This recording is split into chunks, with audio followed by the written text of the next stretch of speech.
How and when does a customer decide to purchase? Well, in this video, we'll be exploring the customer journey and how understanding that can really benefit your sales to ultimately lead to more profits.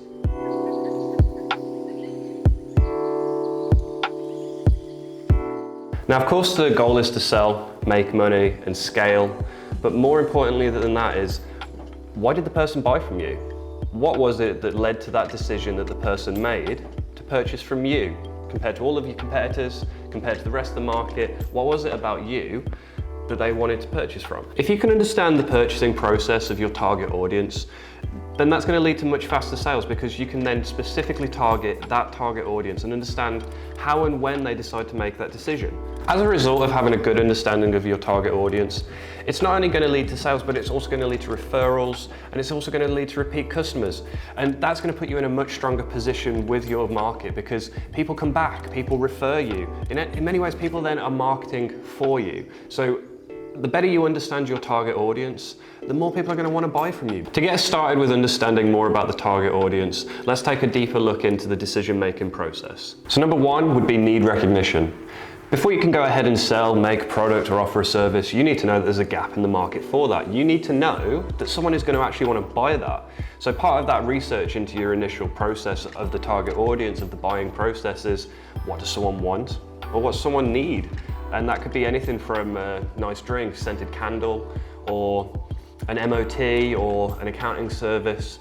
It's different things that people are going to need or they're going to want. And if you can fill that gap, then you've got a target audience, and that's going to be part of their buying process. Stage two, we could call information search. The client has identified a need that they have, so they go looking to fill that need.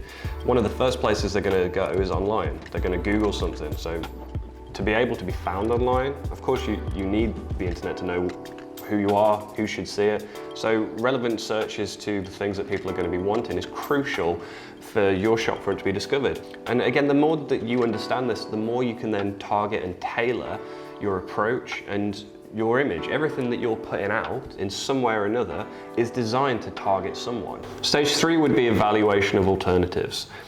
At this stage, a customer is going to be looking around for different options.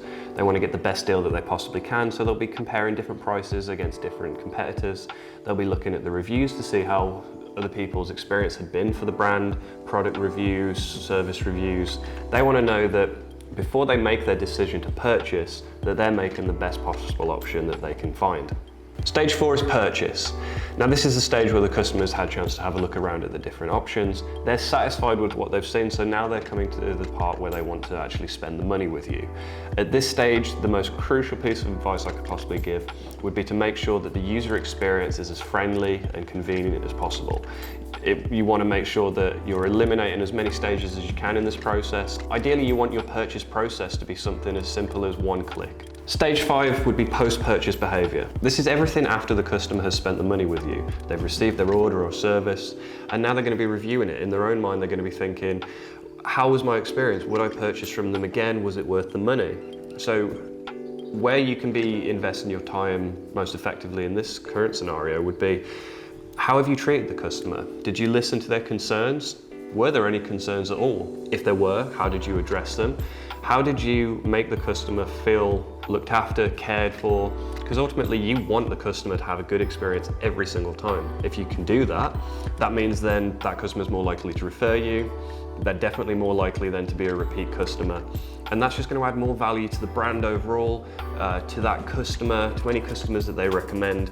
And it's a cycle that just starts building. So now that we understand a little bit more about the decision-making processes and how these differ, let's have a deeper look into the different categories that we could go into with the decision-making process. I'm going to break these into three categories. The first one would be nominal. Nominal just simply means not much goes into that decision-making process. It's quicker, a little bit easier to get that conversion. The person doesn't spend too much time worrying about where they're spending their money on that particular purchase. The second part, or the middle to this categorization, would be limited, where the person still isn't spending too much time on it, but they're at least comparing a little bit more. They're thinking a little bit more than they've just immediately found something they're happy with. They're going to look a little bit further. So we'd classify that as limited. The final one then would be extended. Extended is as much research as you can imagine someone would put into this particular purchase. These are the sort of target audience that's really more critical of their own spending habits, so they're going to be really putting in their due diligence to make sure that they've spent enough time to look around at the different competitors, check your reviews, because they want to know that before they make that purchase decision that they, in their own mind, are making the right decision. We hope you've enjoyed this video, but if you'd like more details about what we've discussed here, please feel free to check out our blog. Links can be found in the description below, or maybe you're already watching this from our website. And if anything that we've discussed in this video today has been of use to you and you'd like more information, please don't hesitate to get in touch. We'd love to hear from you. With that said, thanks for watching. Don't forget to like, subscribe, and share this with someone who you think might find value in it. See you next time.